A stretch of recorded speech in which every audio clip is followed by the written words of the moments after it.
दादांना सोडतानाची अवस्था होती त्या राजाची. पावलं एवढी जड झाली होती, एक एक पाऊल टाकणं सुद्धा शिवाजी राजांना जड झालं होतं. माझा राजा एका बुरुजाला हात लावायचा, जीव कासावीस व्हायचा. पाठीमाग वळून बघायचे महाराज.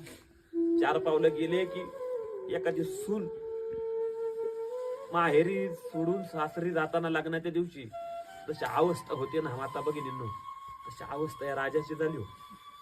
महाराज पायथ्याला आले. आजूबाजूच्या सगळ्या मंडळींनी गोळकात घातला राजांना. राजा का चालला तू? अहो या रावळातला या सह्याद्रीतला देव जर निघून गेला, कोण यायचं राजा आता आमच्याकडं? आम्हाला जर काय कमी पडला हो तुम्ही इथं होता तर आम्हाला कसली भीती नव्हती, पण आता तुम्हीच निघालाय.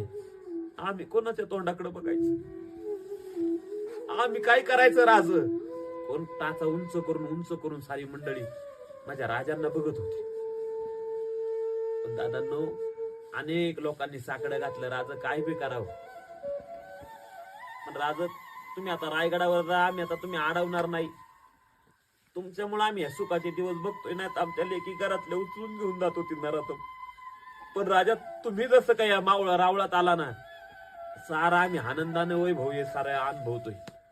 पण राज एक म्हातारे पुढे यायची, राजाला म्हणायचे, राज जेव्हा निवंत असाल ना, तुमच्या राजगडाला माता टेकवायला फक्त विसरू नका. पण दुर्भाग्य दादांनो, माझ्यासारख्या एखाद्या मावळ्यांनी अनेक